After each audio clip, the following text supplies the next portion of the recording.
Bonjour à toutes et à tous, bienvenue dans la Taverne du Gamer. Quel plaisir de vous retrouver. Je suis Sid, accompagné de Kira.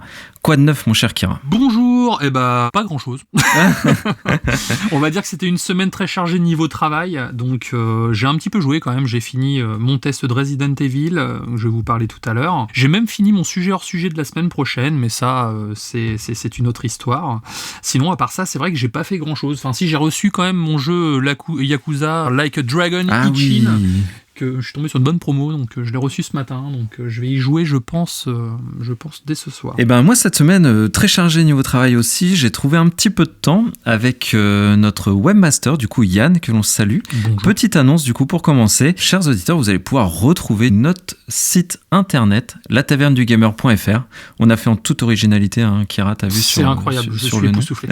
Et sur ce site, vous retrouverez, ce sera un petit peu la vitrine de notre podcast où il y a l'historique de ce que l'on a fait. Tout le staff, vous pouvez retrouver qui fait partie de la Taverne du Gamer, nous contacter aussi à travers le site web, la possibilité d'écouter le podcast avec le site, donc en télétravail, enfin en travail au bureau, c'est assez pratique, vous verrez. Et écoute, merci Kira, on remercie chaleureusement notre webmaster qui a fait un travail de titan. Grave, il a bien travaillé. Surtout que, petite anecdote, mais on a déjà refondu le site une fois avant de l'avoir même communiqué, donc ouais, il a été top. Et aussi, cette semaine, c'est l'occasion de remercier. On a plein de nouveaux auditeurs, Kira. On a une très très bonne semaine en écoute. Enfin, on a fait nos records. C'est vrai qu'on a un peu éclaté les records. Ouais, donc vous êtes nombreux, vous êtes nouveaux à nous suivre. Donc bienvenue à vous, un grand merci. On a eu un petit big up des amis de Sœurs d'édition qui font aussi un podcast, et je pense que ça a beaucoup contribué. Donc merci et bienvenue à ces nouveaux auditeurs.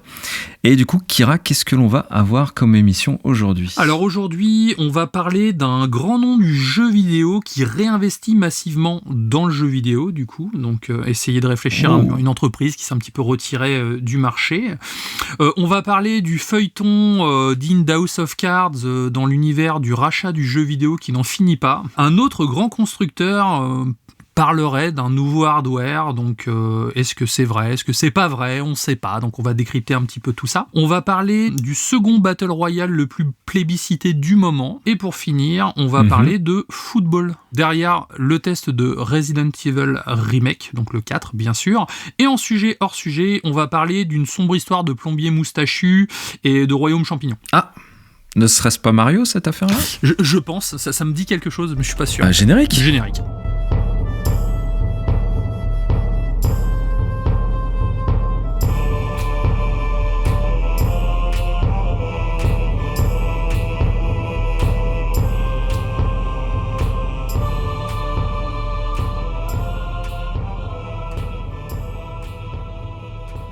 Konami, c'était Konami, ce fameux éditeur de jeux vidéo très très connu qui réinvestit durablement dans le jeu vidéo. Donc Konami, rappelons-le, mais c'est Metal Gear, je pense. Je connais pas du tout. Toi-même, tu sais. Qu'est-ce que c'est Metal quoi ? Castlevania. Ah, je vois pas non plus. Ça c'est dans mon cœur. Silent Hill. Ouais, c'est brumeux. Ouais, c'est brumeux.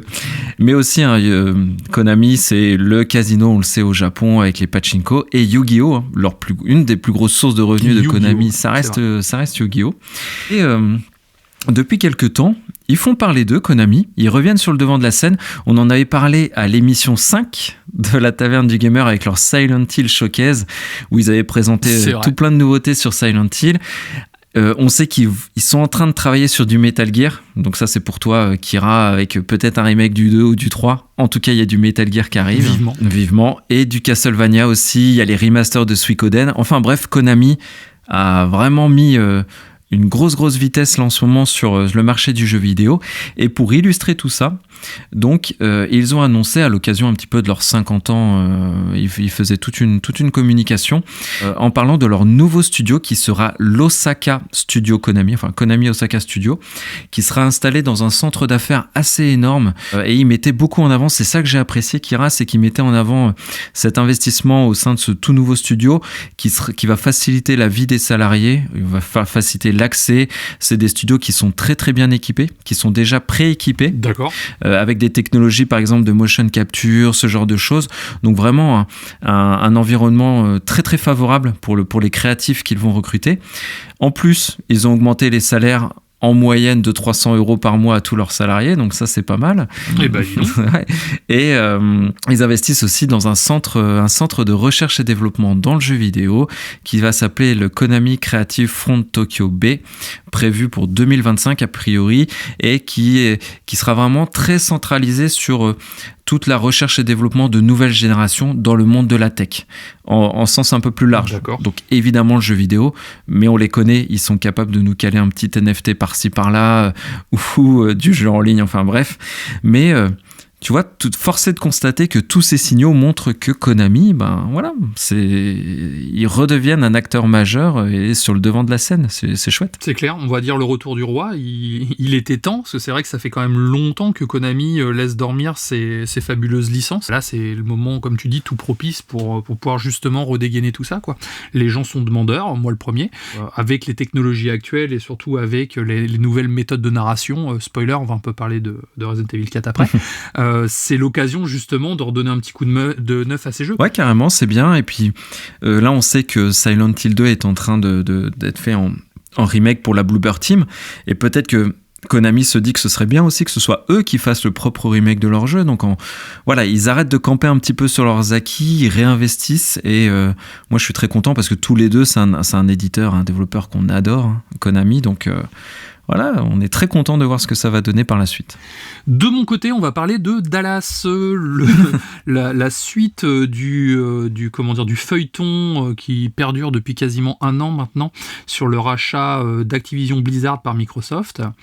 Donc la CMA se range du côté de Microsoft suite à une analyse approfondie de leur situation. Donc le mois dernier, l'autorité britannique de la concurrence et des marchés a provisoirement conclu que Microsoft pouvait essayer de faire de la licence Call of Duty une exclusivité et d'en priver la concurrence, notamment Sony. La CMA avait initialement conclu que cette stratégie serait rentable pour Microsoft. Face à cela, Microsoft a dégainé l'artillerie lourde et ils affirment donc le contraire, donc via un système d'avocats interposés et d'envoi de documents. Ce qui a décidé l'organisme de refaire une autre étude via un groupe d'experts indépendants. Donc Martin Coleman, le responsable en question, est finalement revenu sur ses position en déclarant ceci. Après avoir examiné les preuves supplémentaires fournies, nous avons provisoirement conclu que la fusion n'entraînera pas de diminution substantielle de la concurrence dans les services de jeux pour console. Car le coût pour Microsoft du retrait de Call of Duty sur l'écosystème PlayStation l'emporterait sur les avantages d'une telle action. Nous avons examiné les observations des parties et des tiers sur notre modèle et modifié donc les données d'entrée le cas échéant. Sur la base de nos résultats actualisés, notre modélisation quantitative indique qu'une stratégie de verrouillage total entraînerait une perte financière nette et sèche significative pour les parties dont tous les scénarios envisageables. Okay. Possible. Donc là-dessus, le centre de régulation anglais pourrait donner un verdict d'ici la fin de la semaine prochaine, en fait, qui validerait le rachat par Microsoft. Donc c'est vrai que c'est quand même un sacré coup de vent dans le dos, on va dire, pour Microsoft, qui pourrait prendre de l'avance grâce à ça, parce que c'est vrai que l'autorité anglaise était un des plus réfractaires à ce rachat, mais c'est vrai que s'il se range du côté de Microsoft, ça pourrait grandement aider. Donc ils ont notamment conclu que la fusion n'entraînerait pas donc de diminution pour la concurrence. Sony décide a priori de faire appel de cette décision en renvoyant encore d'autres documents, donc je pense que le feuilleton juridique va continuer. Suite à ça, quand même, les investisseurs sont de plus en plus convaincus que ça sera favorable pour eux, et grâce aux conclusions de l'organisme anglais, en fait, ils ont monté la probabilité de rachat de 50% à 70%. en fait. Très donc bien. ça, c'est un sacré bond en avant quand même. Carrément. Il y a également plusieurs sources proches d'Axios qui nous apprennent désormais qu'ils pourraient publier un document d'ici le 26 avril en fait pour donner ce fameux rapport final et l'autorisation. Donc suite à ça, il y a eu un bond dans les actions d'Activision Blizzard de 6%, ce qui n'est quand même pas négligeable. Donc encore une fois, ça prouve que derrière, il y a du suivi, quoi. C'est clair. Donc avec un peu de chance, on va enfin en finir avec tout ça. Hein. Ouais. Parce que c'est vrai que la concurrence, moi je trouve que c'est bien parce que si Microsoft grossit en rachetant Activision Blizzard, ça obligera peut-être Sony, Konami ou même d'autres éditeurs en fait à être beaucoup plus pointus et surtout beaucoup plus exigeants pour leurs jeux en fait. Donc une bonne concurrence, pour moi, ça n'a jamais fait de mal. Donc à voir ce que ça va donner. Je suis complètement de ton avis. C'est un feuilleton qui, j'ai pris un peu de distance parce que Sony me fatigue un petit peu dans toutes leurs histoires et enfin ça commence à être un petit peu long et pesant. Je suis d'accord avec toi. Il est temps que ça s'active et espérons que le rachat se fasse. Moi, tous les deux, on n'a jamais vraiment eu beaucoup de doutes de toute façon. Là, l'autorité de concurrence du Japon, c'est marrant. Ils ont accepté le rachat. Bon, en même temps, oui, j'ai vu ça aussi. Au Japon, voilà, il y a pas trop de matchs. Donc, si le Japon refusait, ça aurait été quand même un peu bizarre. Il aurait fallu l'expliquer, je pense, celle-là. Mais en tout cas, moi, avec toute cette affaire-là, s'il y a bien une chose dont je suis convaincu, c'est que Microsoft a autant besoin de PlayStation pour vendre ses jeux. On sait que Minecraft est très très joué et très vendu sur PlayStation, ce qui représente une grosse source d'argent pour Microsoft, malgré que ce soit joué sur PlayStation. Donc pour Call of Duty, c'est la même chose. Donc, moi, je pense qu'il n'y aura pas de joueurs lésés dans cette histoire. Donc espérons que ça avance et qu'on en voit le bout. Et je suis assez d'accord avec tout ce que tu as dit. En fait, suite à ça, je regardais un petit peu sur nos chers réseaux sociaux, un peu le comportement des joueurs, voir ce qu'ils en pensaient ou quoi que ce soit. Et c'est vrai que, en fait, ça ravive surtout la guerre des consoles, quoi. Et il y a d'un côté les pro Sony qui vont dire oui, mais non, en fait, jamais de la vie, voilà, parce qu'ils tiennent à leur sacro-sainte PlayStation. Et d'un autre côté, il y a les pro Microsoft qui font mais non, ça va se faire et tout. De toute façon, on va passer devant. Et au final, en fait, c'est plus une guerre. C'est une guerre financière d'un côté, mais de l'autre côté, c'est une guerre de joueurs. Et encore une fois, on est tous des joueurs. On a peut-être des consoles différentes, mais on joue tous à des jeux vidéo. Donc, il y a un moment, il faut pas non plus s'écharper pour une histoire de gros sous qu'on n'aura jamais et qu'on ne touchera jamais. Ouais, en plus, ouais. Au final, c'est hors de notre périmètre, on va dire. Ouais. Non, t'as bien raison. Il faut rester unis. On est tous des joueurs et peu importe la plateforme. Et plus le temps passe, plus je trouve en plus Sony et Xbox, enfin PlayStation et Xbox de plus en plus complémentaires. Xbox avec son Game Pass, le streaming, le cloud, le online, et Sony avec son hardware, ses consoles, ses licences solo. En fait, il y en a pour tous les joueurs. Donc, faut juste kiffer et choisir les plateformes que l'on a envie. Et si on a même le luxe d'avoir les deux, voilà, faisons. Il faut kiffer en fait. C'est du jeu vidéo et ça reste qu'un média comme un autre. Exactement. Et si on restait chez PlayStation avec des rumeurs, mon cher Kira? On aime ça, les rumeurs. Les rumeurs. D'habitude, on commande pas trop les rumeurs, mais là, en fait, c'était une occasion pour moi de déclarer encore une fois mon amour pour les consoles portables. Comme je suis un gros collectionneur de consoles portables, donc j'avais adoré la PSP qui s'était vendue à 70 millions d'exemplaires, la PS Vita qui avait fait des ventes bien plus modestes, et il semblerait que petit à petit, PlayStation souhaite remettre le couvert. Donc, tout ce que je vais dire est bien à relativiser. Ce sont des rumeurs, parce que même moi, sur le papier, je trouve ça un peu bizarre, toute cette affaire, ou tout du moins pas bizarre, mais incomplet en tout cas, donc on en discutera. Kira, tu me diras ton avis. Mais en tout cas, la rumeur porte, donc, comme je l'ai dit, sur PlayStation qui veut sortir une nouvelle console portable. C'est une rumeur portée par Tom Henderson de Insider Gaming, donc bon, on l'a déjà cité. Source fiable en fait. Voilà, normalement, c'est quelqu'un qui est plutôt fiable. Donc, le projet en question s'appelle Q-Lite, c'est donc une console portable, je l'ai dit, inspirée de la DualSense et qui servirait visiblement de remote play à la PlayStation, avec un écran LCD de 8 pouces. Donc qu'est-ce que le Remote Play ? C'est la possibilité de jouer à sa console, mais à distance, via un téléphone. Aujourd'hui, on peut le faire avec son smartphone et l'application PlayStation, on peut le faire. Ça nécessite par contre deux choses, une connexion Internet assez solide et que la console soit allumée, soit en veille. Et si on a cette le principe de la Wii U. Complètement, le principe de la Wii U, à l'exception près que tu peux être à distance, tu vois, tu peux être à Paris quand tu joues quand ta console elle est chez toi à 200 km, tu peux quand même utiliser le Remote Play à très enfin tu vois, tant que la connexion internet est solide, ça fonctionne. Mais ce qui fait que cette nouvelle console, et c'est ça qui moi me chiffonne un petit peu, ce serait pas une console autonome, ce serait un prolongement de la PS5 qui serait finalement sans la PS5 complètement useless, inutile.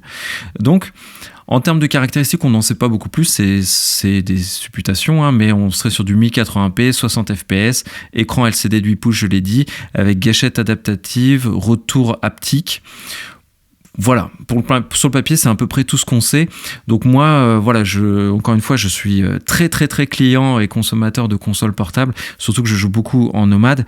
Mais cette histoire de Remote Play me chiffonne parce que quand tu es dans le train, quand tu es dans l'avion, quand tu es à l'hôtel, tu fais comment ? Enfin, tu vois, c'est la connexion, tu l'as pas toujours au top. Donc, moi, de cette proposition, j'en retire, si tu veux, un certain désintérêt. Après, encore une fois, c'est à nuancer parce que avec tout ce qui se dit sur la PlayStation Pro, le lecteur amovible, tout ça, c'est que des rumeurs. On ne sait pas, donc on verra. Mais sur le papier, je suis pas très emballé. Sur le papier, c'est vrai que ça envoie pas du rêve. Hein. Je suis d'accord avec toi. Surtout que le plus grand concurrent de tout ça, c'est quoi ? C'est ce qu'on a tous dans notre poche, et du Remote Play, on peut déjà en faire. Smartphone, il y a des manettes qui s'accrochent à son téléphone et voilà, on peut déjà faire tout ça. Donc, affaire à suivre. Mais on reste attentif parce qu'un nouveau hardware, c'est vrai que ça fait toujours plaisir. Surtout chez Sony, ils ont toujours lancé des choses un petit peu différentes. Hein. On le voit avec la PSP, avec la PS Vita, ou même tout simplement avec le casque VR. Après, c'est plus ou moins suivi en fonction des technologies. Mais c'est vrai que Sony a toujours été assez avant-gardiste là-dessus. Donc, c'est vrai qu'un nouveau hardware, c'est clair que c'est intéressant et ça donne envie de savoir. Espérons qu'il corrige un peu on dit qu'il corrige, mais on ne sait même pas si c'est vrai tout ça, mais en tout cas espérons que l'annonce finale sera un peu plus étoffée en fonctionnalité, parce que là encore une fois moi je suis ça mériterait très mitigé. Un PlayStation Showcase dédié avec toutes les fonctionnalités du truc et tout. Ouais. S'ils ont besoin en com, qu'ils n'hésitent pas, je suis dit. C'est vrai qu'on peut couvrir l'événement pour eux s'ils veulent et se faire un petit peu sponsoriser. Il n'y a pas de problème. On leur enverra notre carte de presse. Histoire de... Saison 3 en approche pour Call of Duty Modern Warfare 2 et pour Warzone 2.0.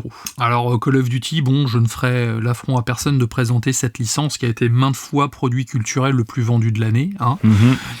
Même si la saga canonique, tout ce qui est Modern Warfare, les choses comme ça, sont un peu en perte de vitesse depuis la sortie de Warzone 2, faut pas se leurrer. En revanche, Warzone, c'est un carton. Le premier a beaucoup marché, quand ils ont sorti le second également, donc on n'est pas sur des... Il y a des pics jusqu'à 25 millions de joueurs quand même sur Call of Duty Warzone, donc ce qui est quand même énorme. Très très massif. On n'est pas non plus sur du Fortnite où là on part sur des chiffres qui dépassent l'entendement, mais ça n'empêche qu'ils sont classés bon deuxième en fait dans toute la panoplie de Battle Royale qui est dispo sur le marché. Donc ils ont annoncé une saison 3 avec quelques nouveautés, donc je vais vous les lister. Donc déjà pour Call of Duty Modern Warfare, les plus grosses nouveautés de cette saison, on notera principalement le retour du mode Gunfight. Donc c'est un mode 2v2 qui a été introduit en 2019 et qui seront jouables sur 4 cartes. Suite à ça, il y a un nouveau mode, le Gunfight OSP en fait, qui est une variation du mode donc je viens juste de parler.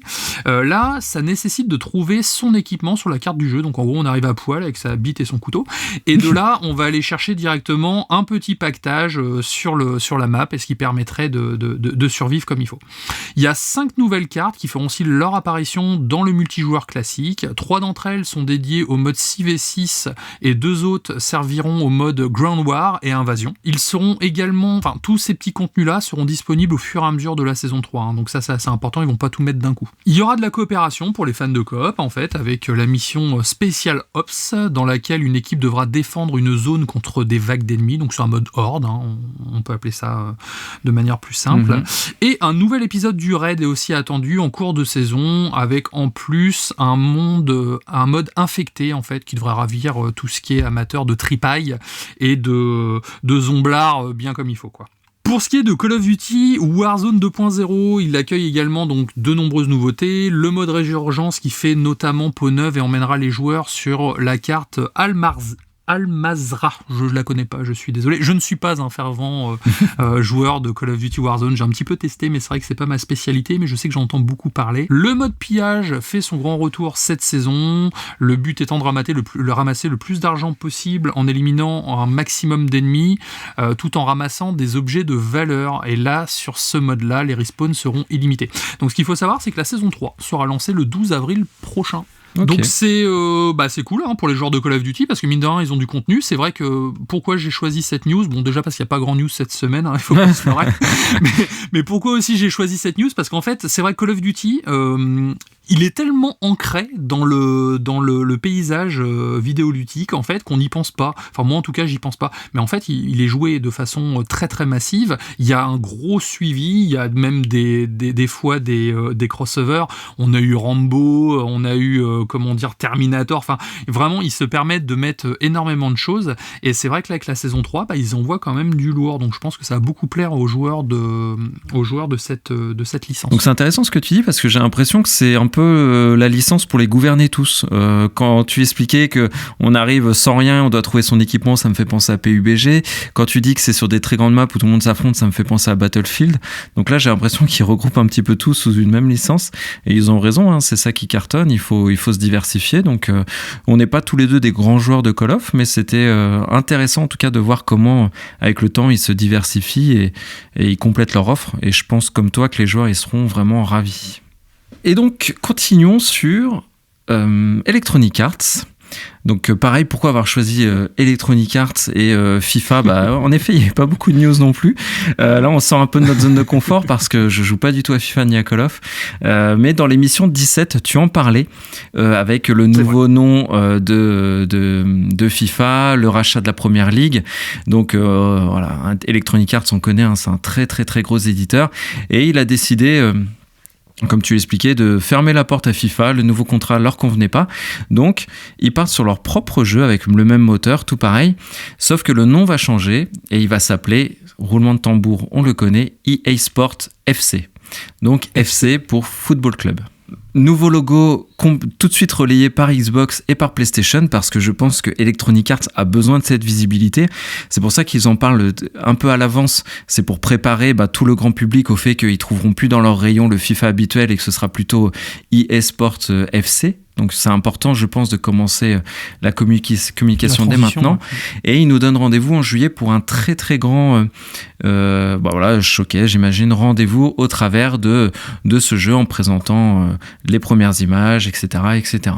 Donc pour rassurer les fans, ils ont dit quelque chose, donc je vais essayer de lire parce que j'ai pas tout compris à ce qu'ils disaient, mais je vous le retranscris.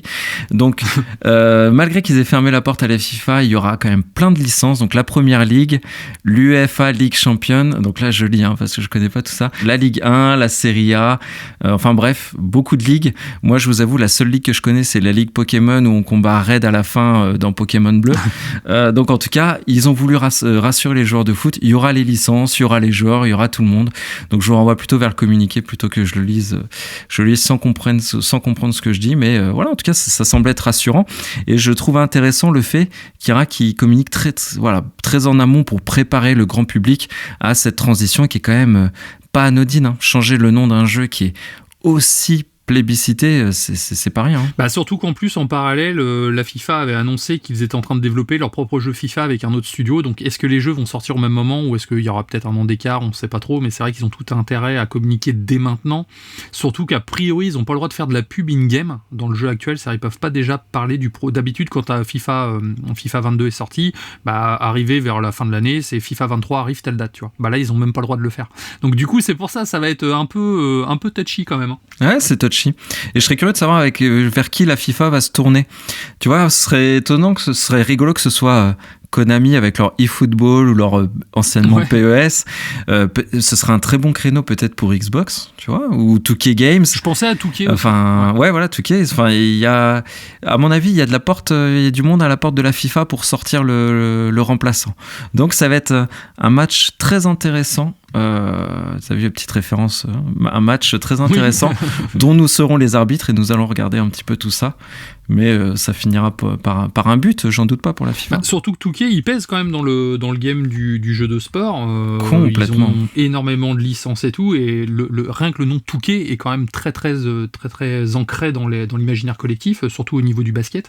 Donc c'est vrai qu'un petit FIFA Touquet 24 ou Touquet 25, enfin tu vois, tout de suite là, ça peut parler au plus grand nombre en fait. Et il y aurait quand même une différence avec l'ancienne licence FIFA pour éviter justement que les gens se trompent. Donc ça peut être. Donc malgré que, vous l'avez compris, les jeux de foot, c'est pas trop moi ma cam. C'était intéressant, je pense, d'en parler, mais j'espère que dans les prochaines semaines, on retrouvera des news avec des JRPG dont je serai beaucoup plus à l'aise avec les sujets. Mais en tout cas, c'est important pour nous de vous proposer évidemment des news un petit peu diversifiées, comme tu l'as fait sur Call of Duty. Surtout que ça a été demandé, c'est aussi pour ça que j'ai choisi Call of Duty, parce qu'on m'a demandé tout simplement pourquoi vous parlez jamais de Call of Duty, et c'est vrai que ce que je dis, généralement, moi je sélectionne mes sujets qui me plaisent aussi, parce que j'aime bien parler de ce qui me plaît, pour que les gens découvrent notre passion en fait.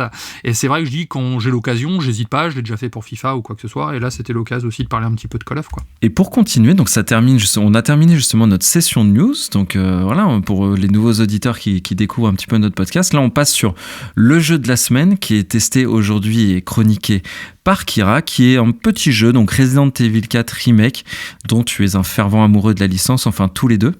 Et je crois, sans spoiler ta critique, que tu as bien aimé Resident Evil 4 Remake. On t'écoute. Alors oui, tout à fait. Le test de la semaine, c'est Resident Evil 4 Remake, donc jeu que j'attendais comme le Messie. C'est vrai que je suis, vous le savez maintenant, je suis un fan de Survival Horror. J'ai testé Dead Space, Callisto Protocol, j'ai testé le DLC Les Ombres de Rose aussi, donc c'est pas la première fois que je parle de Resident Evil dans l'émission. Déjà, pour commencer, Resident Evil 4, l'original, n'était pas mon Resident Evil préféré. C'est vrai que moi j'étais très attaché à la période Raccoon City, donc Resident Evil 2, Resident Evil 3, essentiellement, c'était mes Resident Evil préférés, on va dire, de cœur. J'ai beaucoup aimé les remakes de ces deux jeux, en fait, malgré par exemple que le Resident Evil 3 était amputé de certaines choses intéressantes. J'ai beaucoup aimé la proposition de faire un jeu plus nerveux et beaucoup plus orienté action, en fait. Resident Evil 4, quand il est sorti, avait déjà marqué un tournant à l'époque, en fait. Avant, on était sur plus une 3D précalculée, et maintenant, quand Resident Evil 4 est sorti, on s'est retrouvé avec une caméra vue de derrière, un petit peu comme les Gears of War. D'ailleurs, c'est même le patient zéro, allez, on va dire, patient zéro du TPS moderne, qui a été ensuite, bien sûr, sublimé par d'autres franchises, comme Gears of War, qui a inventé le cover shooter, les choses comme ça, enfin, du moins, démocratisé le cover shooter. Donc, c'est vrai que c'est un très gros titre qui est très ancré dans l'inconscient collectif, et surtout c'est pour beaucoup le Resident Evil préféré des joueurs, voire même le premier Resident Evil tout court, quand ils ont commencé à jouer à Resident Evil. Pourquoi moi ce n'était pas mon Resident Evil préféré ? Déjà parce qu'on s'éloignait beaucoup de l'ambiance Raccoon City, des zombies, et on partait dans quelque chose de beaucoup plus exotique. Malgré que je préférais le gameplay de Resident Evil 4, j'ai toujours préféré l'ambiance du 2. L'ambiance de Raccoon. D'où ce grand écart à l'époque. Si on voulait jouer à vraiment un jeu qui était plus orienté action, on va dire, on partait plus vers Resident Evil 4, mais c'est vrai que pour l'ambiance, on retournait sur le système à l'ancienne. Quand Resident Evil 2 Remake est sorti, forcément c'était du pain béni pour moi, c'était tout ce que j'aime, une caméra derrière l'épaule, un système de gameplay vraiment plus modernisé, tout en gardant un petit peu l'ambiance, l'ADN, les décors du Raccoon City de l'époque, du commissariat, du poste de police par exemple, enfin du poste de police des égouts, ou même le commissariat, les égouts et le laboratoire. Voilà, c'est ça. Et donc du coup, j'avais hâte de voir la suite. Donc après, ils ont sorti Resident Evil 3 Remake, que j'ai beaucoup apprécié, certes. Et donc là, ils sont partis sur Resident Evil 4 Remake. Donc, dit comme ça, Resident Evil 4, ça paraît comme le plus simple à adapter, mais en fait, pas du tout, en fait. Parce que Resident Evil 4 vivait beaucoup de ses contraintes de l'époque. Par exemple, à l'époque, quand on avançait avec notre personnage était obligé de s'arrêter pour tirer, et donc il jouait beaucoup de cette lourdeur, en fait, sur les ennemis. Donc les ennemis faisaient toujours soit un pas à gauche, soit un pas à droite. Ils nous attaquaient d'une certaine façon, ce qui permettait de crée une tension en fait. Et moi, ça, c'est ce que j'appréhendais le plus sur ce remake, en fait, que cette notion d'équilibre soit toujours présente. Ça, c'est pour vous dire à quel point j'ai été chaud, ça, c'est juste le préambule. Maintenant, on va attaquer le test. Alors, Resident Evil 4 est un survival horror développé et édité par Capcom. Il s'agit d'un remake du jeu qui est sorti en 2005 et c'est dispo sur Windows, PlayStation 4, PlayStation 5, Xbox Series depuis le 24 mars 2023. Donc c'est tout récent. Au niveau du synopsis, on contrôle l'agent américain Léon S. Kennedy en mission dans un village espagnol pour sauver Ashley Graham, la fille du président des États-Unis, qui a été kidnappée par une secte locale qu'on appelle les Los Illuminados. Donc je n'irai pas plus loin. C'est le synopsis. Encore une fois, très simple, très typé série B, série Z, limite un peu nanar. Mais moi, c'est ce que j'apprécie dans cette saga, en fait. C'est ce côté un petit peu nanar. Déjà pour commencer, le jeu est de toute beauté. Clairement, c'est juste super beau. Certes, le RE Engine est un ancien moteur graphique maintenant, mais je trouve qu'il fait toujours des merveilles maintenant. Et on va dire peut-être le seul boulet que pourrait avoir le moteur graphique, c'est qu'il soit cross-gen en fait. Donc si le jeu avait été développé pour les nouvelles consoles, je pense qu'on aurait quelque chose d'encore plus incroyable, fin, beaucoup plus peaufiné. Mais déjà en l'état, c'est juste magnifique. Capcom nous offre un vrai remake avec les environnements et les chara-design, les animations, voire certains agencements de niveau et qui prennent un sacré coup de neuf. Ils ont vraiment décidé de changer pas mal de petites choses pour les moderniser, encore une fois, et ça se ressent, et c'est toujours, pour moi, systématiquement, j'ai été conquis, en fait. Il n'y a pas une fois où je me suis dit, ah ouais, mais non, je préférais avant. La partie remake, parce que si c'est pour refaire le même jeu, ça sert à rien, clairement, autant jouer au même jeu, mais là, le fait de faire un remake avec une nouvelle identité visuelle, et ben ça, c'est très très cool, tout en restant fidèle à l'original. Fini les palettes de couleurs limitées de l'original, du jaune, du gris, du marron, de la couleur un petit peu pisse, quoi. Le remake utilise la lumière et l'obscurité pour créer une ambiance beaucoup plus travaillée et viscérale. Quand on se retrouve vraiment dans le noir avec les yeux rouges des ennemis qui nous chargent, où on est seulement éclairé avec sa lampe torche, on a cette vraie sensation, on va dire, de stress. De tension. Peut-être même un petit peu d'horreur, bien que c'est plus vraiment un jeu d'horreur à proprement parler. Ça reste un survival horror pour le côté survie, mais c'est plus un jeu qui peut être stressant à certains moments avec des jumpscares efficaces qui m'ont moi, à plusieurs moments, fait bondir dans mon fauteuil. Donc c'est la même recette que pour Resident Evil 2 Remake. On reprend le démembrement, je le trouve plus abouti et plus sanglant que ce dernier, et même encore plus que l'original. Resident Evil 2 Remake, le démembrement était vraiment ouf, mais c'était des zombies. Le 3, j'ai l'impression que le démembrement était moins bon, en tout cas c'est l'effet que j'en avais eu la dernière fois que j'y ai joué, et là on revient vraiment sur ce qui a été fait pour Resident Evil 2, mais en plus. Quand on tire dans les jambes d'un ennemi avec un fusil à pompe, le bas s'arrache, les jambes s'arrachent, on peut leur arracher la moitié de la tête, on a vraiment cette sensation de puissance déjà dans les flingues.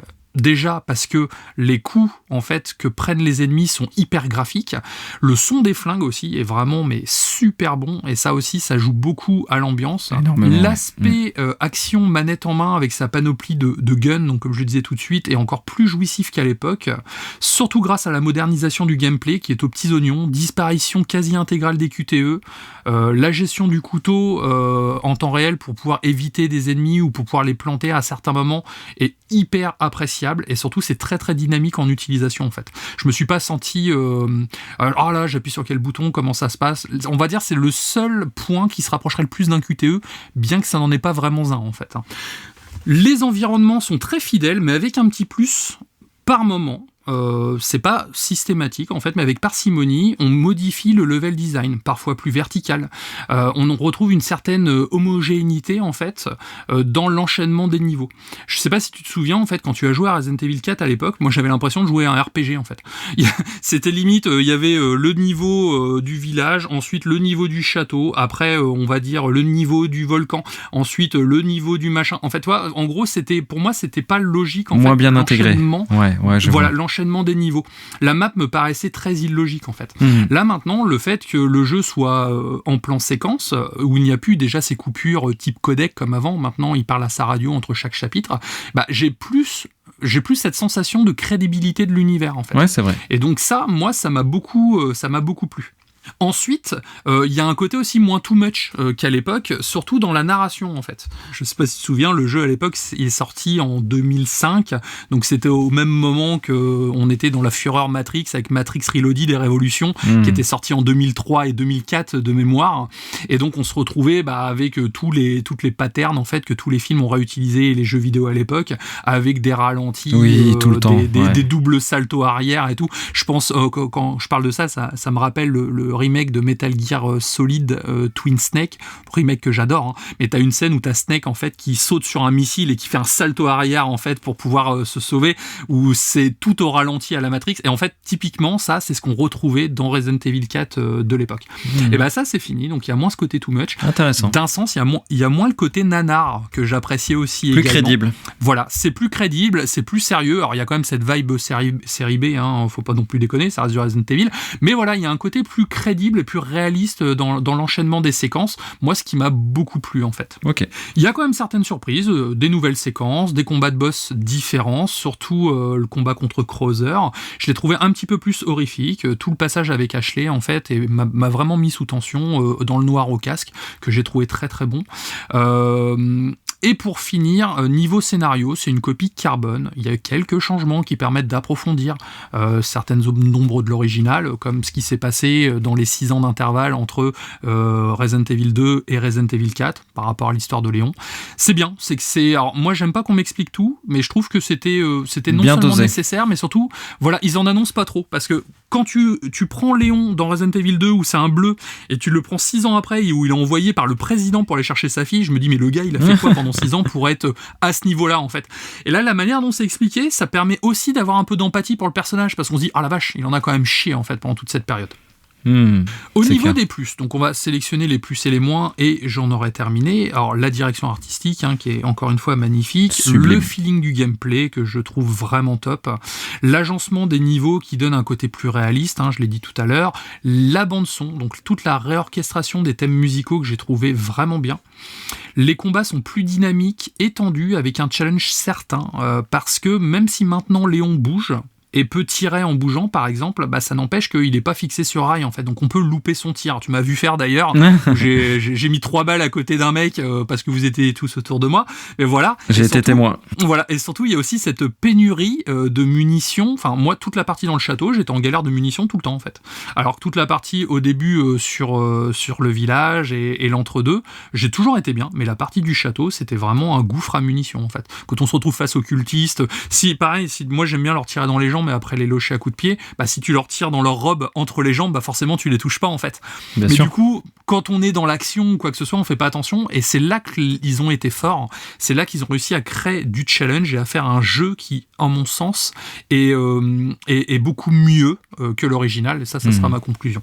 La VF que je trouve vraiment top, clairement, c'est une très bonne VF, j'avais peur pour la voix de Léon, et en fait elle est excellente. Le ton plus horrifique bien sûr, le dosage des munitions, comme je viens de l'annoncer tout à l'heure, c'est quelque chose qui m'a vraiment plu, le fait de se fabriquer ses munitions, de pouvoir dire voilà, j'ai de la ferraille, avec ça je vais fabriquer soit des balles de munitions de fusil à pompe, soit je vais fabriquer des bombes qui va permettre de les exploser, ou au contraire balancer des bombes lumineuses qui va pouvoir tuer certains, donc ça oblige à réfléchir en fait, et ça c'est très très cool. Et toute la partie au couteau que j'ai trouvé vraiment excellente également. Sur la partie moins, donc je mets aussi le couteau, parce que j'ai trouvé le couteau trop fragile. Enfin, c'est un cure-dent le truc, hein. Je pense qu'avec ça tu coupes pas une motte de beurre, hein. Il casse trop facilement. Après ça serait peut-être un peu trop pété, mais je trouve que c'est dommage que le couteau soit aussi fragile. Les barils et les caisses jaunes en 2023, sérieux? C'est plus possible, ça, faut arrêter. Non, mais sérieux quoi. Ça m'a fait penser vraiment à Uncharted, ça, et c'est dommage. Mais où est Ada? On a appris que les séquences d'Ada arriveraient en DLC payantes. Scandale. Donc c'est un scandale. Je l'achèterai forcément parce que pigeon. Hein. Et pour finir, les costumes additionnels que j'ai trouvé vraiment immondes. Clairement, ça m'a donné pas envie de les gagner quoi. Quand il dit vous avez gagné un costume, ouais super, je ne le ferai pas.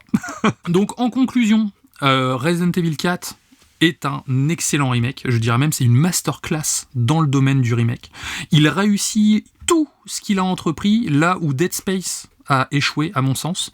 Il a réussi à garder la fidélité à l'original tout en étant un petit peu différent et surtout en faisant quelque chose de très novateur. les personnes, les vieux briscards comme nous qui ont joué à Resident Evil 4, bah, ils vont kiffer, et ça c'est déjà un tour de force, et les nouveaux joueurs aussi vont vraiment kiffer parce qu'on reste sur un jeu adapté. Donc c'est voilà, c'est non seulement c'est une masterclass, et après je dirais c'est peut-être même un GOTY, donc à voir ce que ça va donner. Les 4 ans de développement, franchement on les sent, et je suis vraiment pas déçu, donc je vous le recommande fortement. Sacré chronique et sacré jeu, hein. Tu as raison, je te rejoins sur toute la ligne. D'habitude, on fait pas les mêmes jeux exprès parce que voilà, on a un temps de jeu limité et pour fournir un jeu toutes les semaines, on se met d'accord sur pas faire les mêmes jeux. Mais quand j'étais chez toi, j'ai craqué. Je pensais pouvoir ne pas craquer, je pensais avoir plus de mental, mais en fait, il m'a subjugué dès que je l'ai vu et j'ai senti qu'il se passait quelque chose avec ce jeu. À mon sens, ils ont vraiment sublimé la notion de remake, tout y est modernisé. Les graphismes, tu en parlais très bien, il est absolument magnifique. Et des fois c'est tellement beau que je reconnaissais pas l'environnement de l'époque, et par contre quand je le reconnaissais, quand je réalisais que j'étais mais oui c'était là, ça a changé à ce point là, t'as un effet waouh qui est indescriptible, qui a que les remakes qui peuvent te fournir ça comme sentiment. C'est vrai. La mécanique de gameplay, tu l'as dit, super modernisée, l'intégration du corps à corps qui était parfaite, la gestion de l'inventaire, les crafts, le trésor, tout ça c'était très très bien fait. Et aussi moi ce que j'ai apprécié, mais c'est parce qu'on n'est pas tout à fait le même type de joueur, moi j'ai vraiment aimé toute la partie additionnelle, le système de scoring, les défis avec le jeu du pirate, là où t'as des notes, et ça j'y ai passé des heures. Le mode mercenaire qui est arrivé en DLC gratuit très hier quand on se parle, donc il est arrivé hier. Ouais voilà, moi j'ai déjà testé et j'adore. À mon sens il a réussi, tu vois, il a réussi la promesse de nous sortir un des meilleurs remakes, presque du niveau de Rebirth, qui est pour moi un des chefs-d'œuvre du remake. Il arrive à remoderniser un jeu qui était justement connu à l'époque pour être extrêmement moderne, et ça j'ai trouvé que c'était franchement absolument incroyable. Donc bravo Capcom, sauf que Capcom, des fois, ils déconnent aussi. Et petit coup de gueule, ils ont rajouté des microtransactions encore, où tu peux payer 2,99€ pour améliorer ton arme plutôt que de le faire dans le jeu. Ils ont rajouté cette boutique-là que je trouve vraiment ultra dommage. Enfin voilà, ça m'a énervé. Mais au-delà de cet aspect-là, je suis d'accord sur tout ce que tu as dit. C'est un remake absolument incroyable. C'est comment tourner ça. Le Resident Evil 4 de l'époque, en gros, maintenant, après avoir joué à ce jeu-là, pour moi, il est périmé en fait. Voilà. C'est peut-être un peu fort ce que je dis, mais en fait le jeu a tellement été sublimé et a tellement été travaillé, on sent quand même la passion des équipes derrière, que je ne vois même plus l'intérêt de refaire l'original, parce qu'au final c'est le même en mieux, vraiment en fait. Autant si on part, Dead Space, bon pour le coup Dead Space c'était différent, parce que Dead Space, moi je disais autant faire l'original plutôt que l'autre, oui, c'est vrai. Par l'aspect graphique, les différences qu'il y a sont soit peu notables, soit pas intéressantes. Là c'est tout l'inverse en fait. Là je pense pas que je relancerai Resident Evil 4. Après, j'ai pas cet affect que toi tu as avec le jeu. Moi, par contre, le remake, je pense le refaire assez fréquemment. Je me fais déjà le 2 une ou deux fois par an, donc je pense que le 4 en fera partie également. En tout cas, franchement, chapeau. Ils sont très très bons pour les remakes, Capcom. Ah oui, là-dessus, c'est rare d'avoir des remakes qui valent le détour. Moi, depuis Mafia, parce que c'est toujours mon maître étalon, c'est Mafia 1 que je trouve en remake, mais vraiment sublime et hyper pertinent surtout. Et là, maintenant, il y a Resident Evil 4 remake. On est complètement d'accord. Donc ainsi se conclut mon test sur RE4 remake. Je le rappelle si je l'ai pas assez dit. Donc vous pouvez le trouver aux alentours de 50€ max dans les magasins style Leclerc, Carrefour, Amazon. Donc surtout n'hésitez pas à passer plutôt via les sites comme ça si vous le voulez à moins cher, parce que ça vaut vraiment le coup, quoi. Merci pour cette très très belle chronique. Avant de passer sur notre sujet hors sujet de la semaine, est-ce que tu peux nous faire un petit point réseaux sociaux, mon cher Kira ? Alors n'hésitez pas à nous suivre sur Facebook, Twitter, et puis bientôt sur notre nouveau site web. N'hésitez pas surtout à liker, commenter et partager, ça aide beaucoup au référencement. Donc là on a eu un sacré pic au niveau du référencement cette semaine, donc c'est merci à vous. Merci à Sœur d'édition, vraiment je m'y attendais pas quand j'ai entendu ça. Je fais mais c'est nous, il parle de nous, trop bien. Voilà. Donc merci à vous, c'est vraiment vraiment sympa. Et puis oui, surtout n'hésitez pas vraiment à commenter sur les applications de podcast, parce que c'est vrai que ça aide vraiment. Je pensais pas que ça aidait autant, mais j'insiste du coup. Ouais, voilà, si vous appréciez bien entendu. On va attaquer ton sujet hors sujet qui est Super Mario le film, c'est ça ? Ouais, c'est ça, une des grosses attentes, il faut le dire, dans le monde du jeu vidéo. Ça a généré évidemment beaucoup d'attentes chez les joueurs et peut-être un peu moins chez les cinéphiles quand on connaît le film de 93.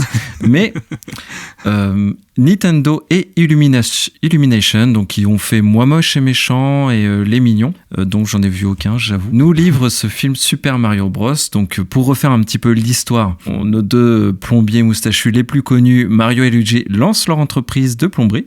Jusque-là, rien de très original.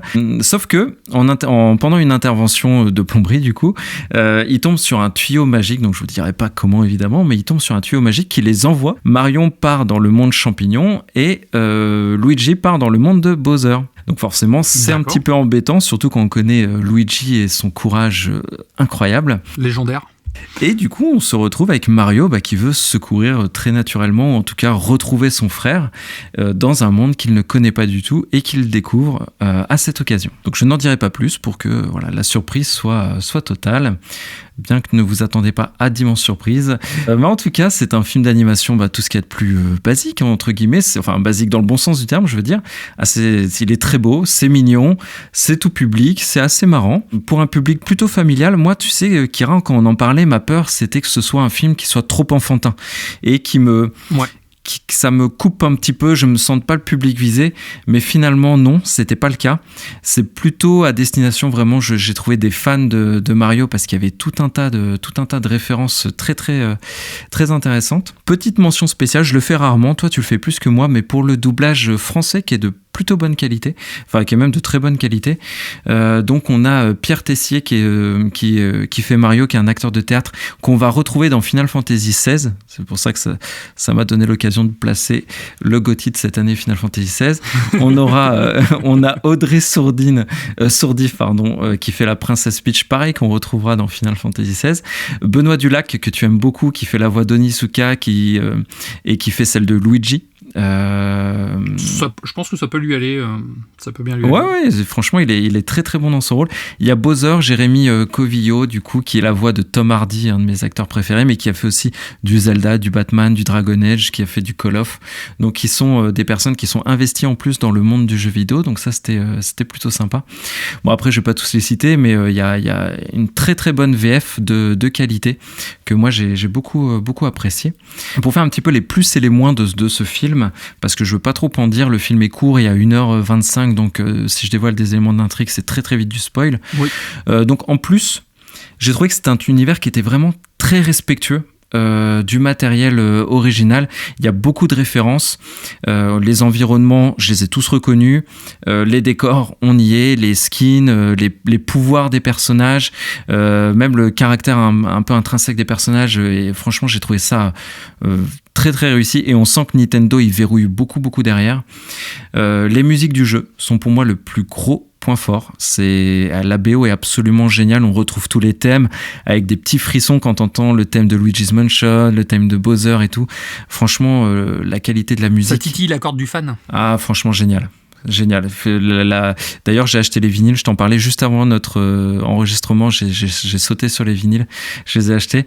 Il y a un côté aventure aussi au film que j'ai beaucoup aimé. J'ai plus l'impression de m'être retrouvé par contre dans un Mario RPG où t'avais une bande de héros, tu vois, qui avaient tous leurs particularités, leurs pouvoirs, et où c'était un petit peu un parcours initiatique, où on a un Mario qui monte en puissance au fur et à mesure du film. Ça, j'ai apprécié. Certains persos que j'ai trouvé très bien écrits, Luigi, Peach, le Spark, il y a un Spark, c'est une étoile un petit peu lumineuse qui parle, qui est à mourir de rire. Toutes ces interventions, elles sont géniales, j'ai adoré. Et en autre point positif, c'est le final. Un final vraiment grandiose. C'est peut-être même le seul vrai moment épique du film. La fin, ouais. Avec une belle histoire fraternelle, touchante. Et Mario, tu vois, il a une heure de gloire, et c'est vraiment, j'ai vraiment apprécié le final. Dans les moins, et en fait, il y en a pas mal aussi. Donc le scénario, par exemple, je l'ai trouvé ultra basique. Ouais. J'aurais aimé qu'il y ait des surprises, des rebondissements, des réinterprétations. Toi, tu aurais pas aimé, moi j'aurais aimé. Écoute, j'en ai pas eu. Donc voilà, j'ai trouvé ça même assez creux, en fait, dans le propos, avec des transitions très brutales. Donc le film est court. Quand les films courts, souvent le risque c'est que ça s'enchaîne un peu vite, et j'ai eu ce sentiment de transition très très brutale. Ça enchaîne, ouais. Aussi des gags que j'ai trouvé qui tombaient complètement à plat, et ça rigolait pas autour de moi, hein. J'aurais pu me dire que c'était moi qui étais pas un mec marrant, mais autour de moi ça rigolait pas non plus, donc j'ai trouvé vraiment que certains moments, tu vois, étaient assez mal dosés, et malheureusement l'écriture du personnage de Bowser que j'ai pas trop aimé, que j'ai trouvé beaucoup démystifié, donc je sais qu'il y avait beaucoup de références à Mario Odyssey, mais qui m'ont pas transporté, et j'ai vraiment pas apprécié, donc cette partie scénario que j'évoquais, c'est vraiment, tu vois, ce qui m'a sorti du film. Parce qu'en conclusion, je dirais que c'est une bonne adaptation. Attention, c'est une bonne adaptation. J'ai pris du plaisir. Il s'offre le luxe d'être très beau, des persos qui sont sympas, l'univers est respectueux. Cependant, tu savais mon niveau d'attente, hein, Kira, je voulais prendre une sacrée claque, je voulais que ce soit le chef-d'œuvre, la meilleure adaptation de jeu vidéo, et en fait j'ai vraiment pas eu tout ça. Pour dire, j'avais envie de retourner une deuxième fois en VO, là après l'avoir vu une fois en VF, j'ai même pas trop envie, par ce manque de prise de risque, mais je trouve un très très grand conformisme, un ultra conformisme même, il m'a un petit peu perdu parfois. Les références n'ont pas suffi, alors que pourtant il y a de très bonnes références, hein, mais ça a pas suffi, et voilà, malgré tout ce que j'ai dit, des points forts quand même assez solide, je le mets pas au niveau des autres adaptations de jeux vidéo qu'on adore tous les deux, Détective Pikachu, Warcraft. Ouais. Là avec celui-ci je garde un vrai goût d'inachevé, donc je conseille quand même d'y aller, c'est 1h30, c'est pas très long, mais voilà, j'ai pas eu la claque que j'aurais rêvé avoir, bien que le film reste quand même de qualité. Après c'est vrai qu'on sait que Nintendo, on en a déjà parlé plusieurs fois, est très très on va dire insistant avec les développeurs, avec les comment dire, les entreprises avec qui ils travaillent pour le contrôle de leur image en fait. Mais bizarrement, Détective Pikachu, je l'ai moins ressenti en fait, d'après ce que tu me racontes, hein. Moi je l'ai pas ressenti sur Détective Pikachu, j'ai trouvé que c'était à la fois très fidèle à l'univers Pokémon tout en apportant une proposition différente en fait. Oui. Et c'est pour ça que j'ai beaucoup aimé le film, parce qu'à part entière, c'est un film en fait, et il se tient. Là le problème de Mario, donc, dans ce que tu me dis et ce qu'on m'a raconté, ou même tout simplement ce que j'ai entendu dans d'autres podcasts, Capture Mag par exemple, bah en fait c'est plus un enchaînement de fanservice et de comment dire de niveaux connus de Mario, mais à la limite il n'y a pas de quoi faire un film, autant jouer à Mario en fait. Et c'est plus ça qui me fait peur, et c'est pour ça que moi je ne pense pas aller le voir au cinéma. Je le verrai peut-être quand tu seras sur une plateforme, tu vois, pour le côté culture du jeu vidéo, mais voilà, je ne ferai pas le déplacement, parce que justement c'est le genre de truc qui peut me gonfler, parce que si je vais au cinéma pour voir un truc que j'ai déjà fait 1000 fois en mieux, c'est en partie pour ça que j'ai pas regardé Last of Us. Je suis pas certain que ça te plairait, en effet. Je pense qu'il y a certains moments, passages, toi bon délire, tu verrais la ref, t'apprécierais, mais globalement je pense que tu aurais comme moi un petit peu de réserve, peut-être plus. Moi je continue à dire que c'est une bonne adaptation et que c'est un bon film familial et tout, et je suis certain qu'il va cartonner, mais j'ai pas eu, moi, si tu veux, ce que j'attendais vraiment d'un film Mario qui devait être ultra percutant. C'est quand même un sacré événement, et voilà, de ce côté événement, voilà, un petit peu déçu. C'est un peu comme Lego The Movie, quoi. C'est une grosse pub de 2 heures. Mais on a des adaptations qui arrivent, hein. Il y a Minecraft, je crois, avec Jason Momoa qui va... Gran Turismo. Franchement, Gran Turismo, ça va être étonnant quand même en film. Avec David Harbour. Je suis fan de la licence, mais voir un film Gran Turismo, je suis très très étonné. Par contre, Ghost of Tsushima aussi. Quand il y aura le film Ghost of Tsushima, ça fait rêver. Donc... le cinéma et le jeu vidéo ont encore de beaux jours devant lui, je pense que... Après, dis-toi que l'inspiration pour Gran Turismo, donc c'est l'inspiration bien sûr, à voir ce que ça a donné sur le papier, mais ils veulent s'inspirer de Le Mans 66 par exemple, faire un film, tu vois, vraiment travailler sur des personnes dans le milieu de la voiture et tout. Donc dans ce sens-là, ça peut être vraiment sympa. Parce que je me souviens de l'adaptation de Need for Speed qui était vraiment, mais vraiment nulle. C'était atroce. Et c'est vrai, quand on me dit, on va adapter un jeu de bagnole, je fais, oula, c'est un peu compliqué quand même, mais en fait non, là, ils ont des ambitions qui sont quand même assez louables. Donc voir bien sûr le résultat. En tout cas, à la Taverne du Gamer, on est tous les deux fans du cross-média, des portages de jeux en comics, en BD, en film. On est friands. Donc je pense qu'on sera ravis ça a l'air d'être une stratégie qui va être portée par un petit peu tous les géants du jeu vidéo. Moi je pense aussi. Et ceci conclut notre émission, finalement, des gros sujets, hein. Resident Evil 4 Remake, Mario le film, des petites actualités qu'on a piochées à gauche et à droite. Est-ce que tu peux un petit mot pour nos auditeurs? Le petit mot pour les auditeurs, c'est un peu de teasing pour la semaine prochaine. Donc la semaine prochaine, je vais parler d'une série télé avec au casting un acteur que j'adore. Donc voilà. Et je vais parler d'un jeu français, un jeu vidéo indépendant, Voilà, j'en dis pas plus. Certains doivent deviner au vu des actualités qu'il y a eu récemment. Mais belle émission en perspective. Et surtout, Kira, remercions encore une fois nos auditeurs les plus anciens qui nous suivent depuis le début, qui nous soutiennent et qu'on remercie chaudement. Et on souhaite la bienvenue à nos nouveaux auditeurs qu'on accueille avec plaisir. Bienvenue à vous, installez-vous bien. Je vous souhaite une excellente journée ou soirée en fonction du moment où vous nous écoutez. Et puis à la semaine prochaine. À très vite. Ciao. Ciao.